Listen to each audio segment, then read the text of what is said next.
네, 저는 오늘 누가복음 24장 44절로부터 49절 말씀을 가지고 예수님의 3대 신비라고 하는 그런 제목으로 여러분들과 함께 은혜 나누려고 합니다. 이 세상에는 신비한 것들이 너무나 많죠. 아마 그 가운데 최고의 신비라고 할 것 같으면은 하나님께서 사람이 되어서 이 땅에 오신 것이야말로 아마 신비 중에 제일 최고의 신비라고 생각이 됩니다.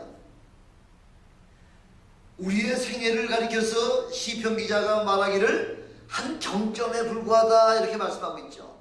점 찍은 것과 같다는 거죠. 우리 인생. 근데 우리 예수님께서 이 땅에 오셔서 그 살았던 그 생애는 불과 33년이라고 하는 짧은 생애 동안에 우리 예수님께서 이루신 일은 얼마나 많은 일이냐면은 1500년 어간에 걸쳐서 40여 명의 선지자들이 예언한 모든 말씀을 한 가지도 빠짐없이 다 성취하셨다고 하는 것이 바로 신비 중에 신비라는 거죠.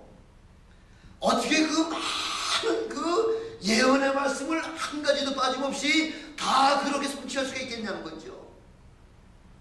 바로 하나님이 아니시고는 그 일을 누구든지 능히 감당할 수 없는 것인데 우리 주님이 하나님이시기 때문에 그 모든 예언의 말씀을 한 가지도 빠짐없이 다 성취하셨다는 것이죠.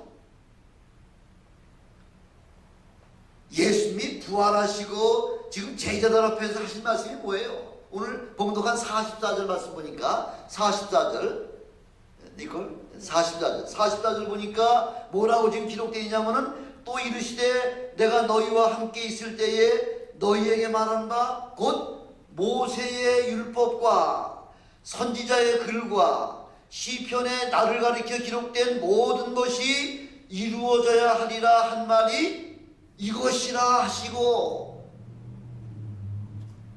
무슨 말씀이죠? 구약성경의 모세오경으로부터 시작해서 대선지서, 소선지서, 또 모든 시편에 예수님에 관하여 모든 예언의 말씀이 그 기록된 것이 바로 예수 그리스도의 죽으셨다가 부활하신 이 사건에 대한 모든 전반적인 그 예언의 말씀을 바로 이루시기 위하여 바로 이것이 바로 결론이다 이렇게 우리 주님께서 말씀하고 있는 거죠. 그래서 이 요한복음 5장 39절에도 너희가 그 영생을 얻기 위하여 그 성경을 상고하거니와 이 성경이 바로 내게 대하여 기록한 말씀이다 이렇게 말씀하고 있지 않습니까? 구약성경 모든 전체의 말씀이 바로 예수 그리스도 한 분에 관한 그 예언의 말씀이 바로 예수 그리스도로 말미암아 성취된 사실을 지금 우리에게 말씀해 주고 있는 거죠.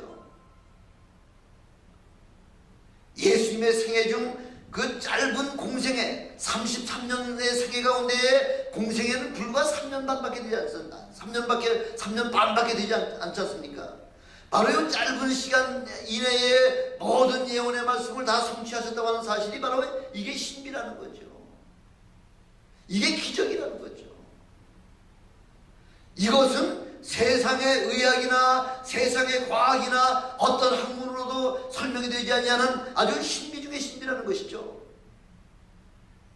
이렇게 엄청난 신비한 사건을 우리가 말씀을 통하여 매일같이 들으면서도 더 신기한 게 있다는 거죠. 예수님의 기적도 신기한 것이지만 이거보다 더 신기한 것은 그 놀라운 사건을 보고 들으면서도 믿지 못하는 것이 그것이 더 신비라는 거죠. 우리 예수님께서 행하신 그 모든 신비스러운 가운데 그 첫 번째 신비가 뭐냐면 바로 예수님의 탄생에 관한 신비라는 거죠. 이 예수님의 탄생은 과학적으로도 설명이 안 되죠. 이미 예수님께서 이 땅에 오시기 700년 전에 이사야 선지자를 통해서 메시아가 탄생될 때에 어떠한 방법으로다가 오실 것을 그 비밀을 이미 이사야 선지자를 통해서 이미 예언해 놓고 계시지 않습니까? 그 비밀이 뭡니까? 이사야서 7장 14절에 보니까 그러므로 주께서 친히 징조로 너희에게 주실 것이라 보라 처녀가 잉태하여 아들을 낳을 것이요 그 이름을 임마누엘이라 하리라. 이렇게 처녀의 몸에서 태어날 그 아기 예수가 바로 임마누엘이라고 하는 이름까지 지어주셨다는 거죠. 성령으로 잉태되는 순간에, 마리아에게 잉태되는 순간에 천사 가말리엘이 마리아에게 그 말씀하신 그 말씀이 있지 않습니까? 마태복음 1장 21절에 보니까 아들을 낳으리니 이름을 예수라 하라. 이는 그가 자기 백성을 저희 죄에서 구원할 자이십니다 하고서 벌써 예수님의 이름을 천사를 통해서, 가말리엘 천사를 통해서 이미 어떻게 이름 지어라 하고서 이름까지 다 지어주시지 않았습니까? 마태복음 1장 23절에 보니까 보라 처녀가 잉태하여 아들을 낳을 것이요 그 이름을 임마누엘이라 하리라 하셨으니, 이를 번역한 즉 하나님이 우리와 함께 계시다 하는 것이 바로 임마누엘의 뜻이라는 거죠. 자기 백성을 자기의 죄에서 구원하실 뿐만 아니라 하나님이 우리와 함께 계신다고 하는 사실을 이미 이사야 선지자를 통해서 또 천사 가브리엘을 통해서 이미 우리에게 그렇게 말씀해 주고 계시지 않습니까?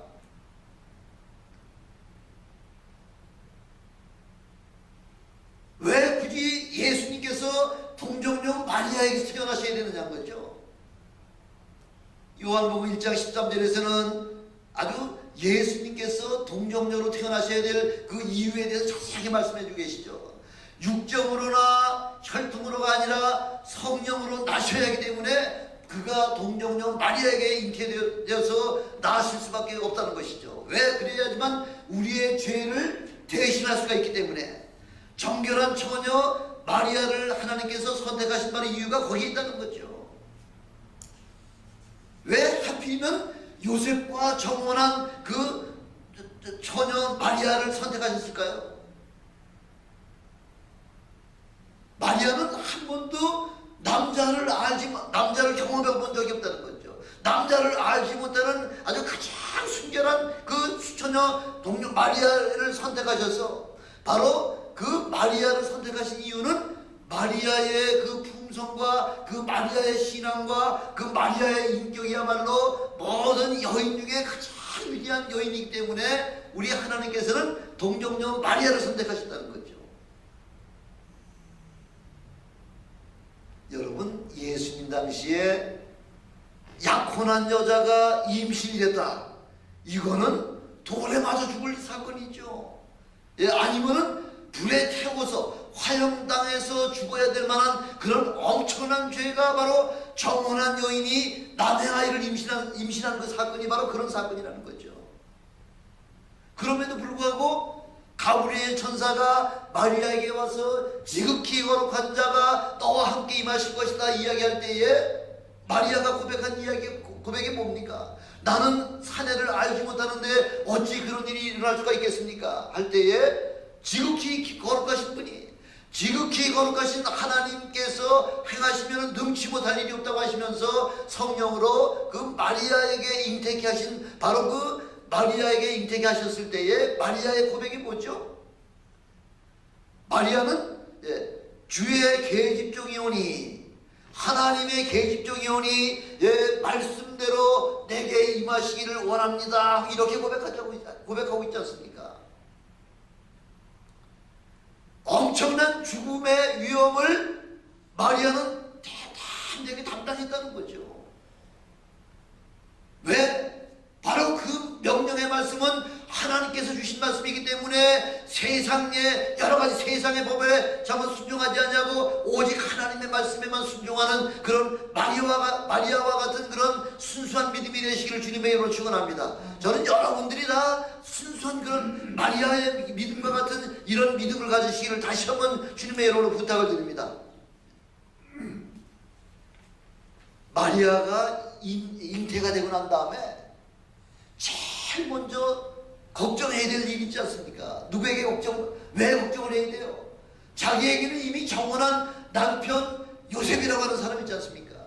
근데 요셉에게 여차저차 하고 천사가 이렇게 저렇게 해서 내가 이렇게 임신이 됐다고 그 남편 된 요셉에게 변명하지 않았다는 거죠.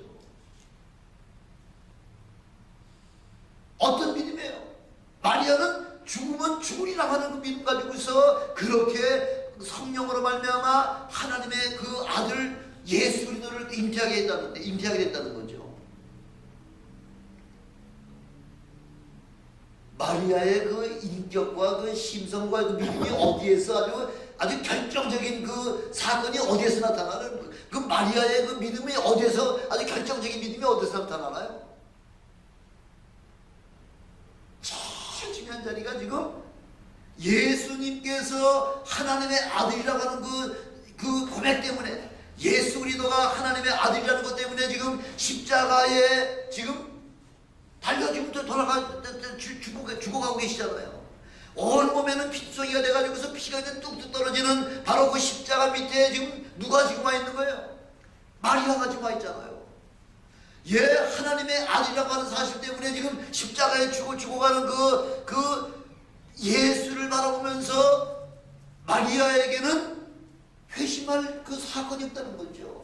내가 바로 그 예수 그리스도로, 내가 바로 성령으로 말미암아 예수 그리스도를 내가 잉태한 바로 저분은 예수 그리스도는 하나님의 아들이십니다. 이렇게 고백할 만한 바로 그거 외에 다른 저가 바로 내가 나로 말미암아 난 그런 자식이라고 이야기하지 않냐고 성령으로 말미암아 그 낫다고 하는 사실에 대해서 변명할 이유가 하나도 없다는 거죠.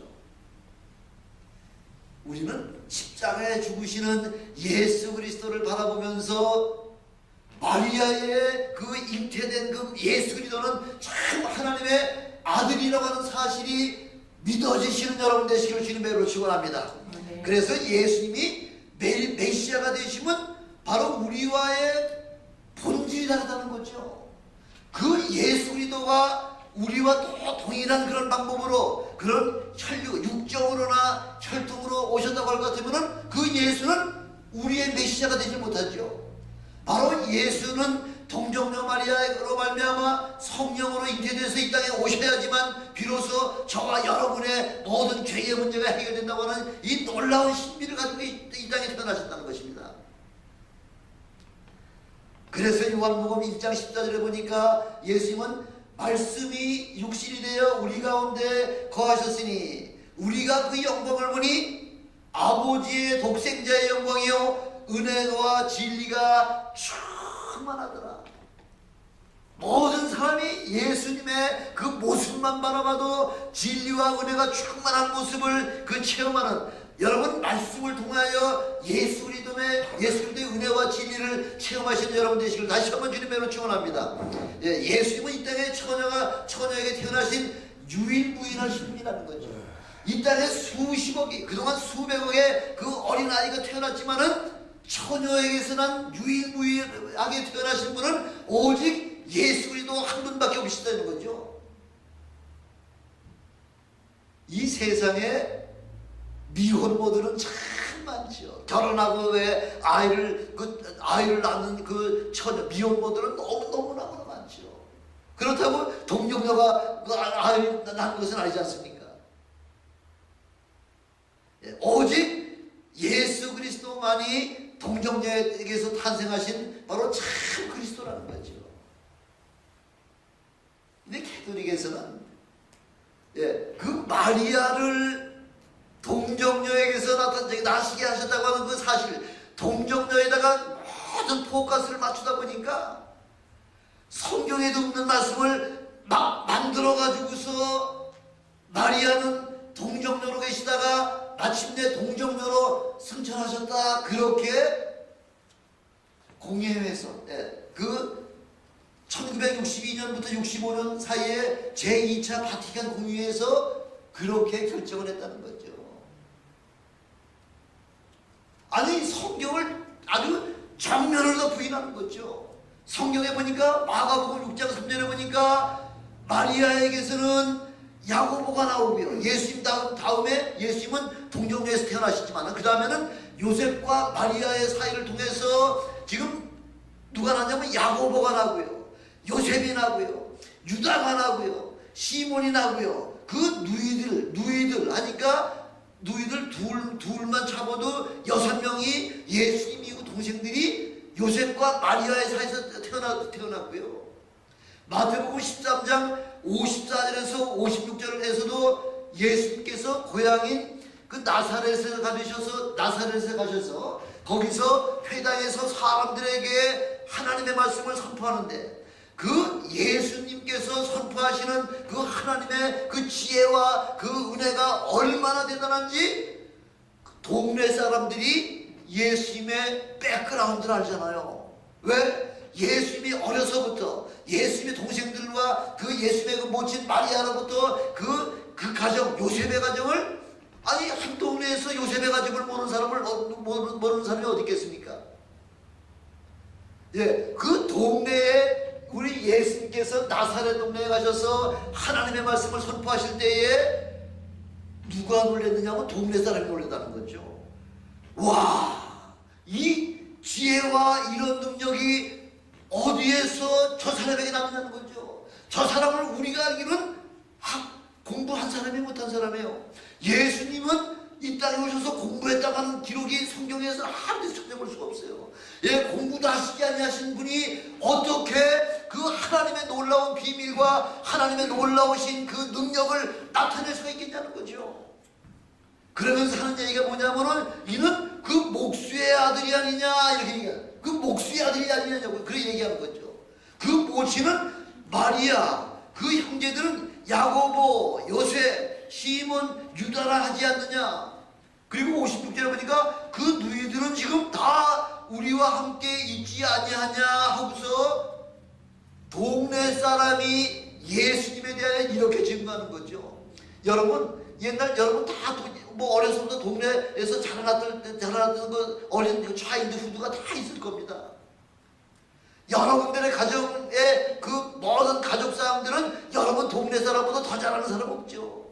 바로 이 나사렛 동네에 사는 동네 사람들이 지금 예수님에 대해서 아주 환하게 꿰뚫고 있는데도 불구하고 지금 캐톨릭에서는 마리아는 동정녀로 와서 예수님을 낳으시고 그리고 동정녀로 있다가 승천했다는 거죠. 지금 그 내용이 중요한 것이 아니라 지금 뭐가 중요하다는 얘기예요? 어떤 게 중요하다는 얘기예요? 하나님의 말씀을 아주 정면으로 치고 나오는 거죠. 하나님 말씀에서는 마가복음이든 마태복음에서는 그렇게 그 요셉과 마리아 사이에서 이렇게 내 형제와 또 그 누이들이 둘 이상이 그렇게 낳았다고 분명히 말씀하시는데도 불구하고 정면으로 다 부인하는 거죠. 1962년서 65년 제2차 바티칸 공회에서 마리아 종신처녀설, 마리아는 나면서부터 승천하는 데까지 종신토록 처녀로 있었다는 거죠. 아멘입니까? 아니에요. 하나님의 말씀을 정면으로다가 부인하는 거예요. 부인하는 거. 아니 큰일 날 소리예요. 큰일 날 소리. 어떻게 마리아가 처녀가 있는 것을 갖다가 공회에서 회의에서 결정했다고 해가지고서 그렇게 아니 결혼해가지고 아이를 여럿이 낳는데도 불구하고 처녀가 됩니까? 말도 안 되는 소리죠.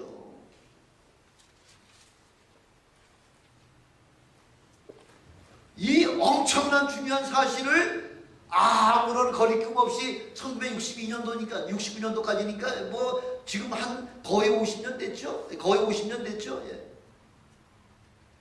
50년쯤 지나면은 사람들이 망각을 하니까, 예, 그러면 강단에 선포하는 말씀이 참인지 진리인 줄 그렇게 알아 하고서 강요해가지고서 되는 게 진리가 아니지 않습니까?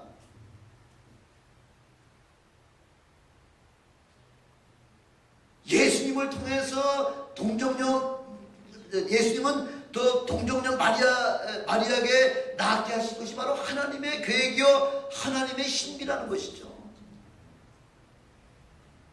사람의 모양으로 오셔야 했기 때문에 마리아의 태를 빌린 거예요. 마리아의 태를. 사람으로 오셔야 되기 때문에 다른 이유 하나도 없습니다. 근데 사람을 선택할 때에 가장 청결하고 가장 깨끗하고 가장 믿음이 순수한 마리아를 선택했다는 거죠. 마리아도 저나 여러분이나 똑같은 그 아버지와 어머니 밑에서 태어난 바로 죄인 중에 한 사람이라는 거죠. 바로 이것이 예수님의 탄생의 신비라는 거죠. 예수님이 동정녀 마리아에게서 태어나지 않을 것 같으면 저와 여러분의 죄의 문제가 해결되지 않았기 때문에 그래서 마리아를 선택했을 뿐이라는 것입니다.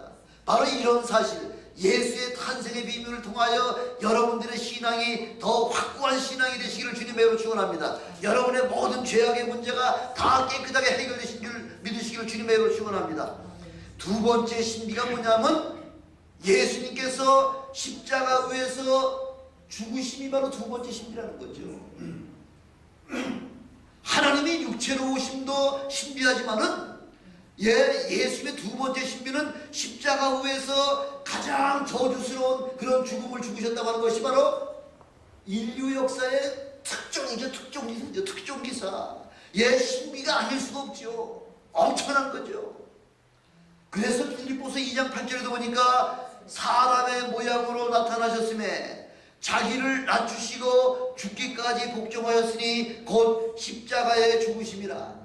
이렇게 십자가에 죽으시면서 가장 낮은 자세에서 그렇게 우리 사람의 모양으로 오셨지만은 그 본체는 뭐냐면 하나님의 본체라는 거예요. 하나님은 우리가 형상을 보시고 있기 때문에 예수 그리스도를 통하여 하나님의 본체를 볼 수 있는 유일한 길은 바로 예수 그리스도밖에 없다는 거죠. 그래서 로마서 3장 10절에도 보니까 의인은 없나니 하나도 없다 이렇게 말씀하고 있죠. 아담 이후 모든 인류는 다 죄인으로 이 땅에 태어났다는 것이죠. 죄인은 죄값을 치러야 되는 거예요. 죄값을 치르지 않냐면은 안 되잖아요. 죄인들이 청소 들어갔다 나와야지만 비로소 활기를 치고 다니죠. 아직까지 감옥에 들어갔다가 죄값을 치르지 않냐고서는 숨어 있어야 되는 거예요. 저 유효기간까지. 어떤 죄는 15년, 어떤 죄는 30년까지 이래가지고서 그 유예기간까지 숨어 지내야 되는 거지. 그 죄값을 치르고 나야 비로소 자유하게 활보할 수 있듯이. 죄값이 뭡니까? 성경에서 죄값이 뭐예요? 죄값은 곧 사망이라는 거죠. 작은 죄를 졌든지 큰 죄를 졌든지 온 인류는 죄를 지만 반드시 죽을 수밖에 없는 것이 바로 우리의 죄인이기 때문에 그래서 예수님이 이 땅에 오신 그 목적이라고 하는 것은 죄 없이 태어나셔야지만 바로 우리를 대신해서 그분이 우리의 죄를 담당하시기 때문에 그분은 인간의 몸으로 이 땅에 태어나셔야만 된다는 거죠. 그리고 우리 죄값을 대신 치러주시기 위하여 그분은 십자가에 죽으셔야만 된다는 거죠.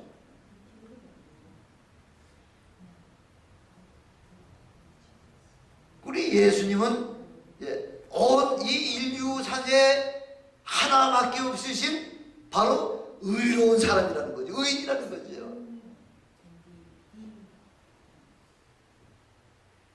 여러분, 의인이 죽을 수 있습니까? 의인이 죽을 수 있어요. 의인은 죽을 수가 없어요. 의인이 죽을 수가 없는데 예수 그리스도가 의인이시면서 십자가에 달려 죽으셨다는 게 이게 신비 중의 신비라는 거죠. 오직 죄인들만 죽습니다.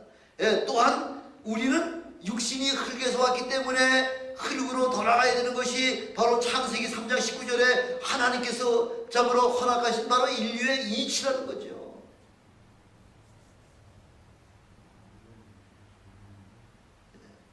이 땅에 인간으로 온 모든 인간 가운데에 죽지 않은 사람이 딱 두 사람밖에 없죠. 죽지 않은 사람이. 어떤 사람인가요? 창세기 5장 24절에 보니까 에녹은 하나님과 동행하더니 하나님이 그를 데려가셨다 이렇게 말씀하고 있죠. 그래서 더 이상 세상이 없었다.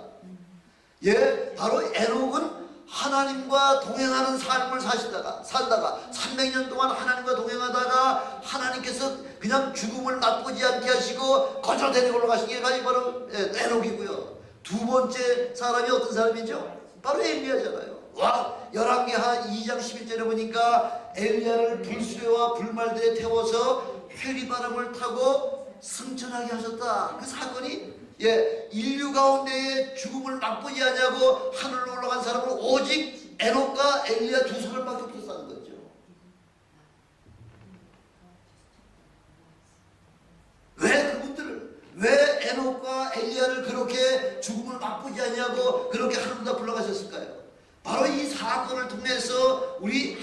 그래서 우리 믿음의 모든 사람들, 모든 믿음의 사람들에게 장차 있어야 될 휴거, 랩처의 사건에 우리를 갖다가 우리 불러 올라가시는 그 방법을 우리에게 예표로 보여주신 사건이라는 거죠. 그런데 죄도 없으신 하나님의 아들이 죽으신다고 하는 것이 얼마나 이상합니까? 어떻게 죽을 수가 있냐는 거죠. 바로 예수께서 죽으셔야 될 그 이유가 중에 하나가 뭐냐면 율법의 의를 행하기 위하시기 위하여 그분께서 이 땅에 오셨고요. 율법의 의로는 살아날 육체가 없습니다. 율법 아래서는 모든 사람이 다 죽어야만 된다는 거죠. 예외가 없다는 거죠. 한 사람도 예외가 없다는 거죠.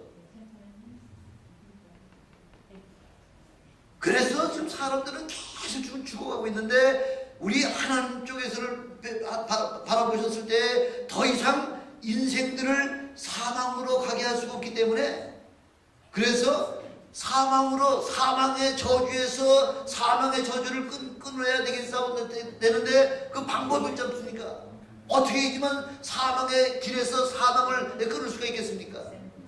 바로 그 길은, 유일한 길은 율법을 끝내야죠. 율법을 마무리해야죠. 율법 아래서는 구원 얻을 수 있는 사람이 아무도 없다는 거죠. 다 죽어야 된다는 거죠. 모든 인간이 다 죄인이라는 거죠.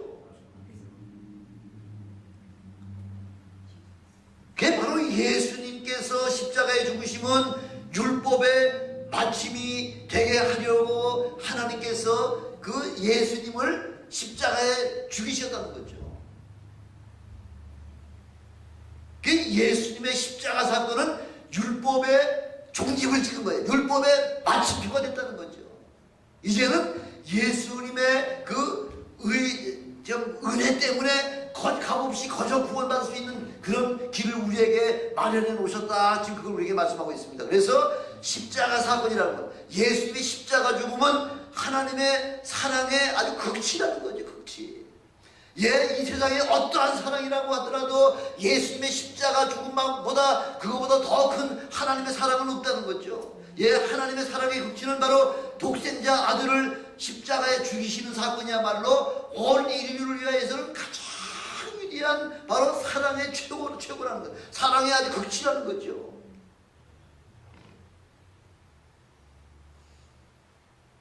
하나님이 꼭 예수 그리스도를 십자가 이 방법 가지고서는 그 다른 방법보다는 인간을 구원할 수 없느냐? 하나님이라고 하더라도 율법의 그 법을 어겨가면서 사람을 구원할 방법은 없는 거예요. 그래서 하나님이라고 하더라도 그 사랑하는 아들을 십자가에 대신 죽이게 함으로 말미암아 그래야지만 모든 인류를 죄로부터 구원할 수 있는 유일한 방법은 십자가에 죽이는 방법밖에 없어요. 다른 방법이 없느냐? 다른 방법은 없어요. 나무에 달려 죽여야 돼요. 그래야지만 바로 저주의 상징이기 때문에 예수님은 반드시 십자가에 달려 죽도록 그렇게 벌써 구약의 모든 예언의 말씀을 우리에게 약속해 주고 계시지 않습니까? 반드시 십자가에 죽으셔야 돼요. 율법에 의하면 대부분 돌에 맞아 죽어야 되지만은 예수님은 돌에 맞아 죽지 아니하시고 십자가에 달려 죽도록 그렇게 우리 하나님께서 만들어 놓으셨다는 거죠.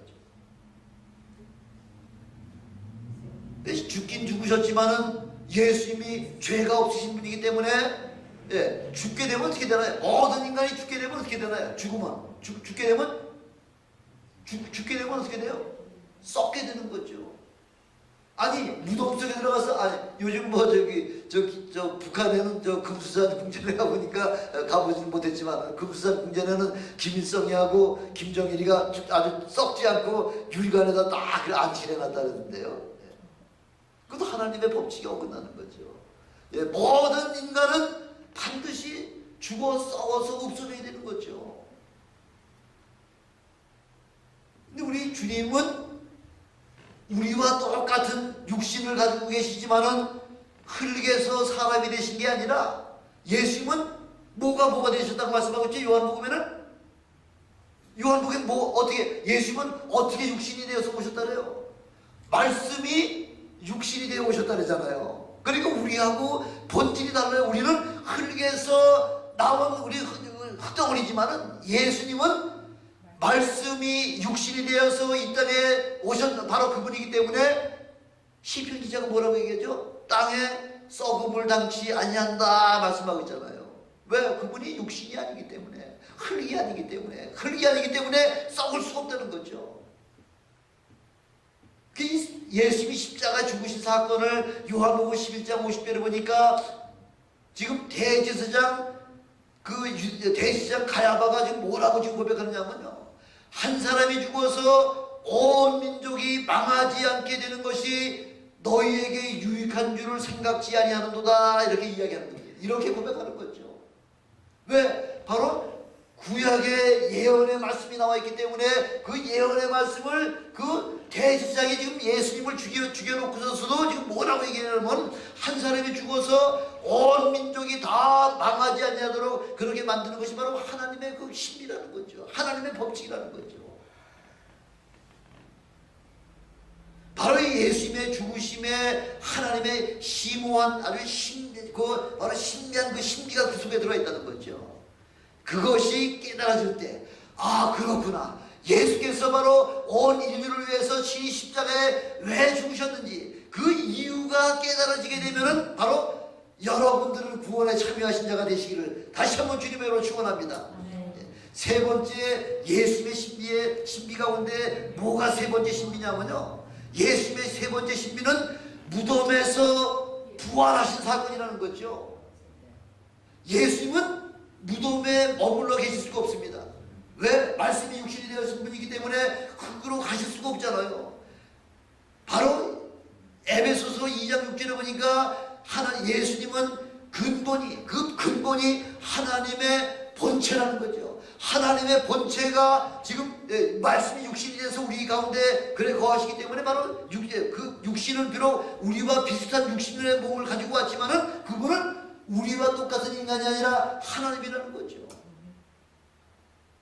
그래서 고린도전서 15장 20절에 보니까 그리스도께서 죽은 자 가운데서 다시 살아나심은 잠자는 자들의 첫 열매가 되시기 바라요. 왜 부활하셨느냐면은 모든 인간이 아담으로부터 시작해서 다 죽어서 지금 흙이 됐는데 바로 예수 그리스도의 부활하심으로 말미암아 예수 안에 죽었던 모든 인간들이 다 죽음에서 흙에서 부활할 그 사건을 바로 그것을 보여주시기 위하여 잠자는 자들의 첫 열매가 되셨다. 그걸 우리에게 말씀해 주시고 고린도전서 15장 22절에 보니까 아담 안에서 모든 사람이 죽은 것 같이 그리스도 안에서 모든 사람이 삶을 얻게 되었다 하고서 첫사람 아담은 모든 인류를 죽게 만들었지만은 마지막 아담이신 예수는 온 인류를 다 전부 구원의 반열에 살려주시는 그 사명을, 그 사역을 감당하시기 위하여 죽으셨다가 부활하셨다는 거죠. 나는 부활이요 생명이니 말씀은 바로 죽음이 전제가 되어야지 부활이 되는 거예요. 죽지 아니하시고서는 인류를 구원할 방법이 없다는 거죠. 그래서 고린도전서 15장 14절에 보니까 그리스도께서 만일 다시 살지 못하셨으면 우리의 전파하는 것도 헛것이요 너희의 믿음도 헛것이다, 이렇게 말씀하고 있잖아요. 그 예수가 부활하셨다는 얘기야? 안 하셨다는 얘기예요. 예수가 부활하심으로 말미암아 비로소 우리의 믿음이 온전하게 됐다는 거죠. 우리의 전도하는 그 증거가 이제는 확실하게 됐다는 거죠. 우리의 신앙의 핵심 중에 핵심이 바로 우리의 부활이라는 거죠. 예, 우리 신앙의 핵심이에요. 이것보다 더 위대한 그 신앙의 본질은 없다는 거죠. 예, 우리 신앙의 핵심인 바로 부활에 참여하시는 여러분 되시기를 주님의 이름으로 축원합니다. 예, 죽음에서 스스로 부활한 사람은 오직 예수 그리스도 한 분밖에 안 계세요. 나사로는 죽은 가운데서 나사로야 나오너라 이렇게 주님께서 불러내셨기 때문에 부활했지만은 예수님은 죽은 자 가운데서 스스로 부활하셨다는 것이죠. 예수님의 인생은 신비에서 시작해서 모든 신비한 사역으로다가 우리 인간이 상상할 수도 듣도 보지도 못한 그런 신비한 사역을 감당하시다가 마침내 죽음에서 부활하시는, 죽음에서 부활하시고 500여 명이 모여있는 그 감람산에서 승천하실 때에 바로 그 예수님의 신비를 다시 한번 그 우리에게 보여주셨는데, 그 보여주신 그 이유가 뭐냐면 500여 성도들에게 보여주셨다는 거예요. 뭐 때문에? 바로 장차 주님이 다시 이 땅에 재림하실 때, 공중에 재림하실 바로 그때에 바로 주 안에서 믿는 모든 사람들로 말미암아 다 휴거에 참여하기 위하여 우리 주님께서 500여 성도들이 보는 앞에서 하늘나라로 다 승천하시는 그 모습을 우리에게 직접 보여주고 계시지 않습니까? 성령으로 잉태되시고 태어나셨듯이 바로 우리 모두가 성령으로 거듭나지 않으면은 이렇게 휴거에 참여할 수가 없다는 거죠. 바로 물과 성령으로 거듭나지 않으면 아버지께 올 자가 없다고 우리 주님께서 분명히 우리에게 말씀해 주셨듯이 바로 저와 여러분은 또 여러분들을 통하여 더 많은 영혼들이 성령으로 거듭나게 하는 그런 전도의 그 사명을 통해서 바로 여러분들은 물론이라니거니와 여러분 주위에 여러분 가족들과 여러분의 주위에 있는 모든 분들이 다 주님의 신비에 참여하는, 그래서 주님 앞에 칭찬받는 그런 사명을 감당하시는 저와 여러분이 되시기를 주님의 이름으로 축원합니다. 예, 여러분 다 우리 주님의 신비에 참여하시는 바로 이 놀라운 성탄의 계절을 통하여 다시 한번 주님의 신비를 체험하시는 여러분 되시기를 다시 한번 주님의 이름으로 축원합니다. 기도하시겠습니다.